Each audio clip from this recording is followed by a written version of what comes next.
Você pode estar aí sentada agora, talvez até com a parede de pressão do lado, se perguntando: por que será que minha pressão vive subindo, mesmo quando estou quieta, mesmo quando eu tomo remédio direitinho?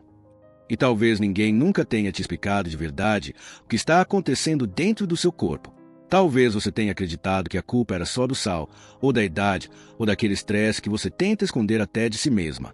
Mas e se eu te dissesse que existe um outro caminho, mais suave, mais respeitoso e que começa com uma mudança de consciência? Hoje, quero te convidar para uma conversa sincera, como se estivéssemos juntas na sala da sua casa. Vamos falar da sua pressão, sim, mas também da forma como você respira, da maneira como você se move ou deixa de se mover, e das emoções que você guarda em silêncio. Porque a verdade é que a pressão instável nem sempre é um problema isolado do coração. Às vezes, ela é um sinal, um chamado do seu corpo pedindo atenção, pedindo mais carinho, pedindo pausa. Muitos homens e mulheres com mais de 60 anos vivem presos num ciclo invisível. Acordam, tomam remédio, sentam no sofá e esperam. Esperam melhorar, esperam a pressão baixar, esperam ter coragem para sair, caminhar ou simplesmente respirar com mais leveza. Mas o corpo 60 mais não responde bem ao abandono. Ele precisa de movimento, mesmo que pequeno. Precisa de estímulo, mesmo que sutil. Precisa de cuidado todos os dias, e não só na hora que aperta o braço para medir a pressão. Neste vídeo, eu quero compartilhar com você o que realmente fez minha pressão se estabilizar, e sem precisar de pílulas milagrosas ou promessas vazias. Foram pequenos gestos, pequenas escolhas, que respeitam o ritmo de quem já viveu muito, mas que ainda tem muito a viver. E eu não estou falando de milagres. Estou falando de constância, de um corpo menos tenso, de uma mente menos assustada, de um coração mais em paz. Então, se você sente que sua pressão anda descontrolada, se você já cansou de te frustrar, de ter medo, de não entender o que está acontecendo, fica aqui comigo. Porque talvez o que ninguém te contou até agora seja justamente o que você mais precisava ouvir. E com a ajuda de Deus, você vai perceber que ainda há muito o que fazer. Com segurança, com amor e no seu tempo. Vamos juntas? Você já percebeu como, depois de certa idade, parece que o corpo vai ficando mais preguiçoso, mais lento, mais pesado? E a gente começa a se sentar mais, a evitar esforço, a descansar por horas, com medo de se machucar ou por pura exaustão. À primeira vista, parece que isso ajuda. Mas, no fundo, esse repouso excessivo pode estar contribuindo para que sua pressão fique ainda mais instável. Quando o corpo passa muito tempo parado, sentado ou deitado, ele começa a trabalhar de forma mais lenta. O sangue circula com menos eficiência. Os músculos, especialmente das pernas, perdem força. E aí, algo curioso acontece. Até tarefas simples, como ir até a cozinha ou subir um degrau, passam a exigir um esforço maior do seu coração. Ele precisa bombear com mais força para compensar a falta de movimento. Isso eleva, silenciosamente, a pressão. É um círculo vicioso. Você sente cansaço, então descansa mais. Quanto mais descansa, menos força tem. E quanto menos força, mais o corpo sofre para fazer o básico. Isso pode levar ao que muitos chamam de fadiga sem causa. Mas há uma causa, sim. E ela está ligada ao tempo excessivo de inatividade. E tem mais. Quando confiamos apenas no remédio, como se ele fosse uma espécie de botão mágico, corremos o risco de esquecer que o corpo precisa da nossa participação ativa. Não basta tomar o comprimido e esperar. É como plantar uma semente e não regar. O remédio ajuda, mas não faz tudo sozinho. E eu entendo. Muita gente tem dor, tem prótese, sente tontura. Mas mesmo assim, existe sempre algo que pode ser feito. Mesmo sentado, mesmo com apoio. Porque o corpo, ainda que limitado, responde ao cuidado constante. E com o tempo, esse cuidado vira força. Então, se você sente que anda repousando demais, saiba que isso não é um erro. É compreensível. Mas também é possível sair desse ciclo, com passos pequenos, com movimentos gentis. E principalmente, com o entendimento de que, mesmo devagar, o corpo quer e pode voltar a colaborar com você. E isso, minha amiga, meu amigo, já é o começo de uma nova história. Às vezes, nem é a pressão em si que está alta, é o corpo todo que está em alerta, como se vivesse esperando que algo ruim aconteça. E muitas vezes, isso começa por um gesto tão simples que passa despercebido, a forma como você respira. Sim, a respiração. Aquilo que fazemos o dia todo, sem pensar, pode ser justamente o que está desregulando sua pressão. Quando você respira de forma curta, superficial, só aqui no peito, como se estivesse sempre com pressa. O corpo entende que há uma ameaça, mesmo que você esteja em casa, tranquila. É o sistema nervoso simpático, aquele que nos prepara para correr ou lutar, que se ativa. E quando ele entra em ação, o coração acelera, os músculos endurecem e a pressão sobe. É como se a orquestra do seu corpo perdesse o compasso. O maestro, que é seu coração, tenta manter o ritmo, mas a respiração descompassada desorganiza tudo. Muitas pessoas vivem assim sem saber. Dormem mal, acordam cansadas, sentem aperto no peito e acham que é só da idade. Mas o que está por trás pode ser uma respiração presa, contida, esquecida. Agora imagine outra cena. Você senta-se com calma, fecha os olhos, coloca uma mão na barriga e outra no peito. Inspira pelo nariz, devagar, sentindo a barriga se expandir como se houvesse um balão ali dentro. Depois, solta o ar pela boca, sem pressa, como se estivesse apagando uma vela com cuidado. Essa respiração, chamada diafragmática, é como uma oração silenciosa para o corpo. Ela diz: está tudo bem, você está seguro, pode relaxar. E quando isso acontece, o sistema nervoso muda. O modo de alerta dá lugar ao modo de repouso. E com isso, o coração desacelera, os músculos relaxam e a pressão responde. Porque ela não está ali por acaso. Ela escuta tudo o que você sente. Talvez você nunca tenha aprendido a respirar assim. Talvez ninguém tenha te mostrado que o simples ato de respirar com consciência pode ser mais poderoso do que parece. Mas hoje, você está redescobrindo esse caminho. E mesmo que seja por 2 minutos ao dia, isso já é um recomeço. Respiração é vida, é presença. É o primeiro passo para recuperar o equilíbrio que a pressão alta um dia tentou tirar. Pode parecer estranho, mas às vezes, o movimento mais simples é o que mais faz diferença. Principalmente quando se trata da pressão arterial. E não estamos falando de correr, de se esforçar além do que o corpo permite ou de fazer exercícios difíceis. Estamos falando de algo que os japoneses mais longevos já sabem há muito tempo: o poder de caminhar um pouco após as refeições, com consciência, com suavidade. Quando você se levanta e dá alguns passos depois de comer, ativa algo precioso no seu corpo: os músculos da panturrilha, que são como pequenas bombas naturais. Essas bombas ajudam o sangue a circular melhor de volta ao coração. E quando o sangue flui com mais leveza, o coração não precisa fazer tanto esforço. Isso reduz a pressão, sem que você perceba. É o chamado remédio silencioso. Não vem em cápsulas, mas em passos curtos e conscientes. Mas eu sei que, para muita gente, até isso pode ser difícil. Às vezes, a tontura assusta. O medo de cair paralisa. E está tudo bem. Porque também existe movimento possível mesmo para quem não pode ou não consegue caminhar agora. O corpo é sábio e sempre há um jeito de recomeçar com segurança. Se você está sentada agora, imagine seus pés tocando o chão. Agora, levante apenas os calcanhares, mantendo as pontas dos pés no chão. Depois, abaixe devagar. E repita esse pequeno gesto como se estivesse bombeando suavemente seus pés contra o solo. Esse movimento, chamado de bombeamento plantar, é discreto, mas poderoso. Ele ativa a circulação, acorda os músculos e começa a tirar o corpo da estagnação. E o mais importante, ele respeita seus limites. Pode ser feito sentado, pode ser feito com calma, pode ser feito mesmo que você esteja começando agora, mesmo que ainda sinta insegurança. Porque o corpo, quando é tocado com gentileza e constância, responde com gratidão. Não se trata de quantidade, não se trata de velocidade, se trata de presença, de voltar a se movimentar com respeito, com carinho, com fé. E acredite, esses pequenos gestos têm um impacto muito maior do que parece. Eles não só ajudam a regular a pressão, como também devolvem a sensação de que você ainda pode muito. Mesmo que hoje o passo seja pequeno, mesmo que ainda haja medo, cada movimento feito com amor é um passo rumo ao equilíbrio. E isso já é um grande começo. Você já passou por isso. Coloca o aparelho no braço, aperta o botão e só de esperar o resultado, o coração já dispara. Vem aquela sensação estranha no peito, um frio na barriga, e antes mesmo de olhar o número, você já está imaginando o pior. Isso é mais comum do que parece. E o nome disso não está na bula do remédio. Está nas emoções que carregamos em silêncio.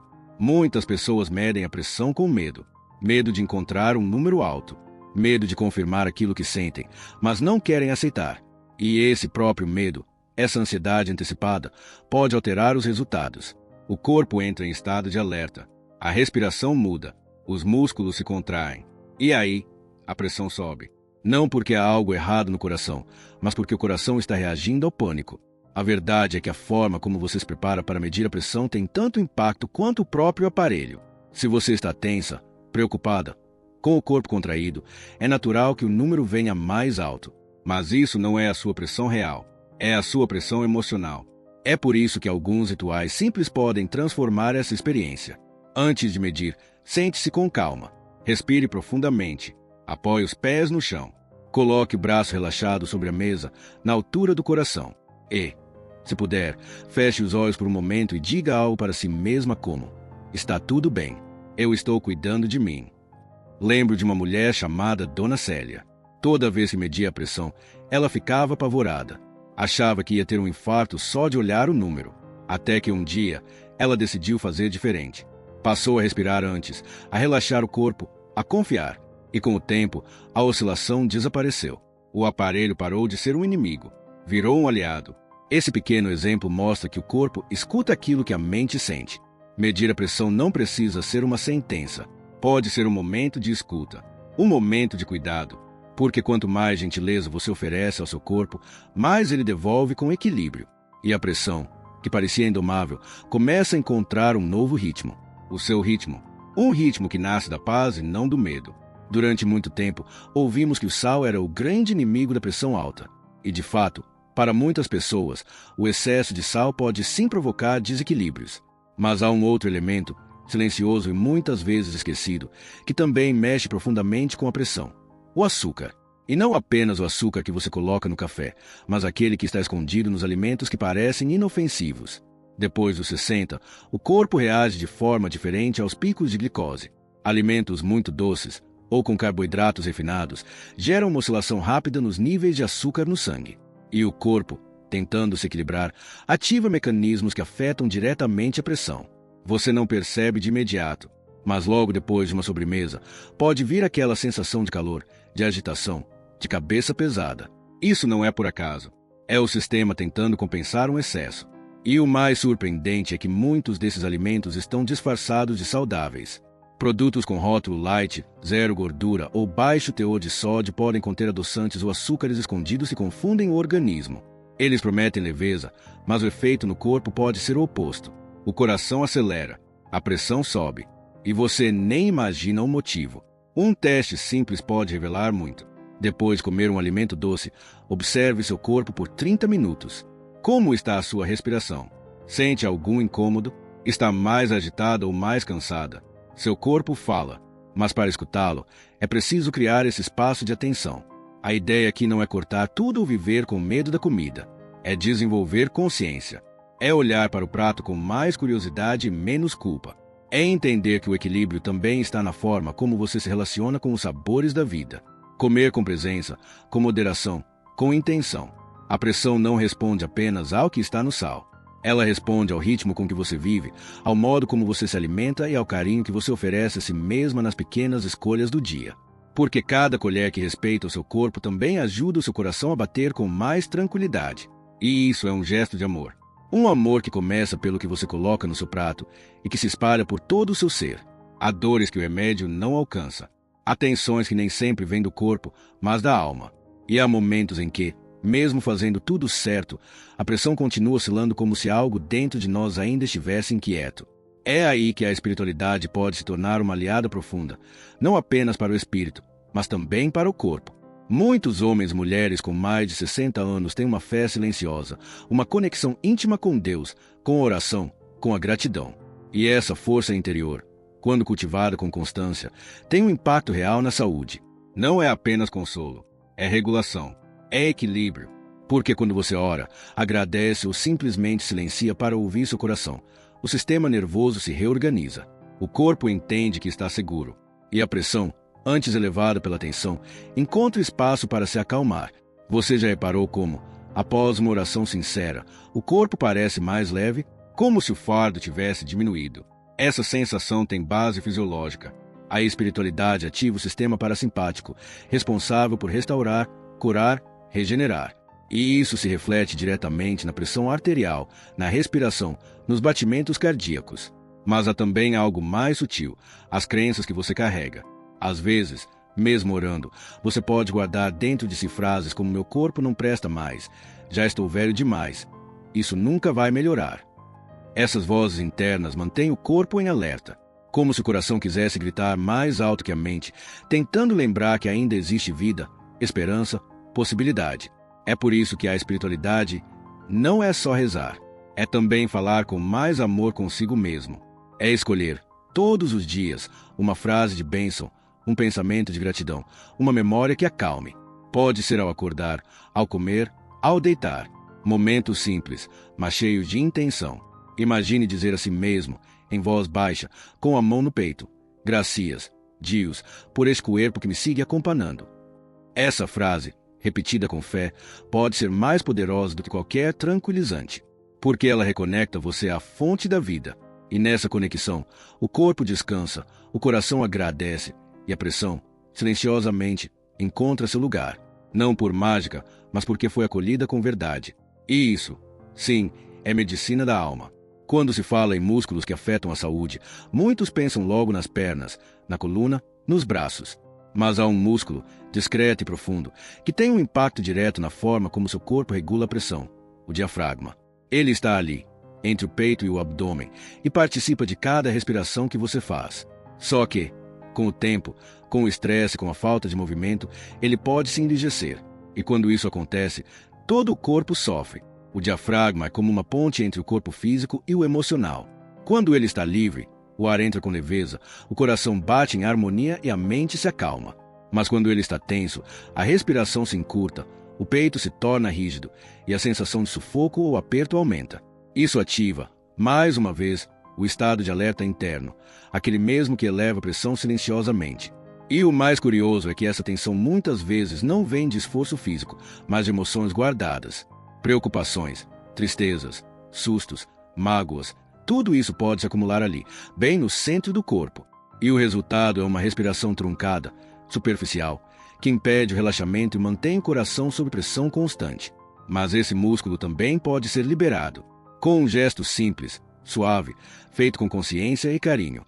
Imagine agora que você está sentada ou deitada com conforto. Coloque as pontas dos dedos abaixo do osso do peito, naquela parte macia do abdômen. Respire fundo. Ao expirar, pressione levemente com os dedos para dentro e para cima. Sinta o movimento. Repita algumas vezes, com suavidade, respeitando seu limite. É como se você estivesse dizendo ao seu corpo: está tudo bem, pode relaxar. Esse toque, além de físico, é emocional, porque ali mora muita coisa não dita. E quando você se permite tocar esse espaço com amor, algo se abre. A respiração flui, o coração agradece, e a pressão, que parecia teima, começa a responder com mais equilíbrio. Respiração curta, peito rígido mesmo em repouso, esses são sinais, não de falha, mas de um corpo pedindo cuidado. E agora você sabe, há um músculo que guarda sua história. E também há um caminho para libertá-lo. Com consciência, com ternura e com fé no que o seu próprio corpo ainda pode recuperar. Porque nunca é tarde para recomeçar, especialmente quando esse recomeço vem do centro, de dentro para fora, do coração para o ar que entra e sai com leveza. A pressão estável não é um presente que cai do céu, nem um milagre que acontece de repente. Ela é, na maioria das vezes, o reflexo de escolhas pequenas, feitas com constância, feitas com atenção, feitas com respeito ao corpo que você tem hoje. Um corpo que talvez já tenha enfrentado cirurgias, dores, sustos, mas que ainda está aqui, firme, pedindo por cuidado, pedindo por escuta. Durante muitos anos, te disseram que bastava tomar o remédio. E sim, ele tem seu lugar. Mas o que você faz entre uma dose e outra é o que realmente transforma. O modo como você respira, como se movimenta, como acolhe suas emoções, como lida com a comida, acima de tudo, como fala consigo mesma. É aí que mora o segredo. Um segredo que não está escondido em fórmulas mágicas, mas sim nas suas próprias mãos, no seu próprio ritmo, na sua própria fé. Quando você aprende a ouvir seu corpo com mais paciência, quando entende que o medo não precisa te guiar, que o repouso não é a única resposta, que o açúcar tem impacto, que o diafragma guarda tensões antigas, algo muda. Não de fora para dentro, mas de dentro para fora. Porque o corpo começa a se sentir seguro novamente. E um corpo que se sente seguro, naturalmente encontra o caminho de volta ao equilíbrio. Então, se você chegou até aqui, saiba que isso já é uma vitória. Porque o conhecimento acolhido com amor é uma forma de cura. Não há pressa, não há obrigação. Há apenas o convite, viver com mais presença, respirar com mais leveza, mover-se com mais intenção e confiar que, com calma, constância e a ajuda de Deus, tudo pode encontrar um novo ritmo. Você não está sozinha. Milhares de pessoas com mais de 60 anos estão, como você, redescobrindo o poder do próprio corpo. E isso, mais do que baixar a pressão, devolve a sensação mais valiosa que existe, a de autonomia, a de poder, a de viver cada dia com mais consciência. Porque, no fim, é isso que nos mantém de pé e em paz. Clique no vídeo que estão recomendando agora.